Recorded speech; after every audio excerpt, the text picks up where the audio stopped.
Assalamualaikum warahmatullahi wabarakatuh. Perkenalkan, saya Nur Ermawati dengan nomor NIM 240211100047.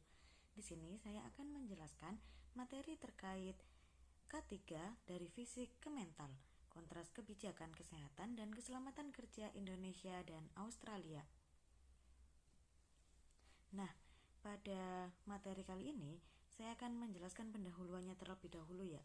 Pendahuluan ini menetapkan bahwa panggung untuk menganalisis komparatif yang ketat dalam manajemen sumber daya manusia, khususnya di bidang kesehatan dan keselamatan kerja. Tujuan utamanya adalah untuk membandingkan model penanganan K3 yang berbeda secara fundamental. Di satu sisi, Indonesia seringkali menunjukkan pendekatan reaktif yang terfokus pada kecelakaan fisik seperti di sektor konstruksi, sementara di sisi lain, yurisdiksi global seperti Australia telah beralih ke pendekatan proaktif yang mengintegrasikan bahaya psikososial atau kesehatan mental sebagai risiko K3 yang harus diatur dan dikelola secara sistematik. Nah, pada slide selanjutnya yaitu studi kasus 1. Yang pertama, K3, fisik reaktif dari PT Waskita Karya. Studi kasus kegagalan sistematik dan penanganan reaktif. Kasus nyata PT Waskita Karya pada periode 2017 sampai 2018 di mana terjadi serangkaian insiden fatal di proyek infrastruktur. Menjadi contoh utama kegagalan implementasi sistem kebijakan K3 di Indonesia.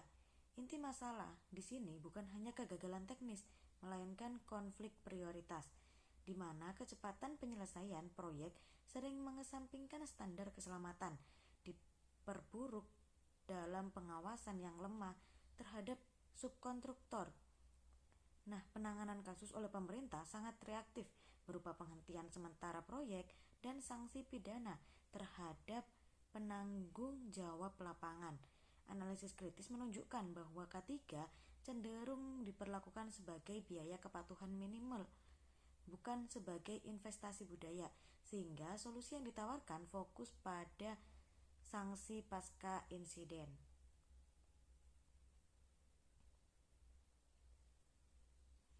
Nah, studi kasus yang kedua yaitu K3 sistemik proaktif atau WorkSafe Victoria, Australia. Fokus kasus yaitu pada regulasi kesehatan mental dan pendekatan proaktif. Kontras yang kuat ditunjukkan oleh kebijakan K3 di Victoria, Australia, terutama melalui regulasi kesehatan psikologis wajib atau yang biasa disebut dengan OHS Amendment yang diterapkan oleh WorkSafe Victoria sejak 2021. Kasus-kasus yang menjadi pemicu kebijakan ini adalah tuntutan yang berfokus pada kerusakan kesehatan mental akibat faktor di tempat kerja seperti stres, bullying, dan beban kerja yang ekstrim. Pemerintah Victoria secara eksplisit mewajibkan perusahaan untuk mengidentifikasi, menilai, dan mengendalikan bahaya psikososial. Ini sama ketatnya dengan bahaya fisik. Pendekatan ini adalah proaktif dan sistemik, menunjukkan bahwa K3 modern telah berkembang dari isu keamanan fisik menjadi isu manajemen kesehatan mental. Nah, analisis perbandingan penanganan kasus K3 fokus perbedaan filosofi K3, yaitu reaktif dan versus proaktif. Perbandingan mendalam antara dua kasus ini mengungkap perbedaan filosofi K3 yang mendasar. Perbandingan paling mencolok terletak pada definisi bahaya K3, di mana Indonesia dominan fokus pada budaya fisik, sementara Australia memasukkan bahaya psikososial. Dalam hal pendekatan penanganan di Indonesia bersifat reaktif, menunggu insiden baru memberikan saksi.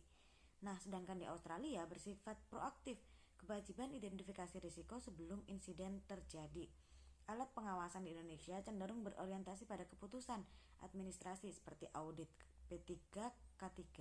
Sementara Australia menuntut adanya manajemen risiko psikososial yang nyata dan adanya partisipasi pekerja dalam mendesain proses kerja yang lebih aman dan sehat. Nah, Untuk di slide ini yaitu evaluasi logika dan bukti menuju rekomendasi, fokus pada mengubah K3 dari kos menjadi investasi. Evaluasi ini berfungsi sebagai jembatan logis menuju rekomendasi. Meskipun pendekatan Australia terlihat ideal, tantangannya adalah ketidakcocokan infrastruktur, pengawasan, dan perbedaan prioritas industri. Indonesia dengan mayoritas sektor padat karya masih khas memperkuat fondasi K3 fisik.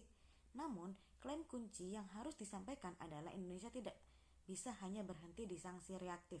Bukti global kasus Australia menunjukkan bahwa K3 paling efektif ketika diintegrasikan sebagai bagian dari budaya yang sistem manajemen risiko proaktif. Oleh karena itu, rekomendasinya harus fokus pada insentif sistemik untuk mengubah K3 dari sektor cost menjadi investasi wajib yang terintegrasi.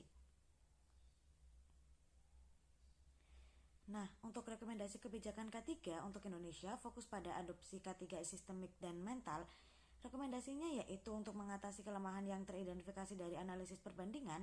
Yang pertama ada memberikan insentif pajak yang signifikan bagi perusahaan yang mencapai standar K3 tertinggi, menjadikan K3 yang unggul sebagai keutuhan kompetitif. Rekomendasi yang kedua yaitu pengawasan, melatih dan mengalihkan fokus inspeksi pengawasan ketenaga kerjaan dari verifikasi dokumen administrasi K3 ke pengujian budaya dan manajemen risiko di lapangan terakhir. Rekomendasi 3 yaitu K3 mental yang paling progresif adalah mewajibkan perusahaan besar untuk mengidentifikasi, mengevaluasi dan memiliki protokol penanganan risiko bahaya psikososial.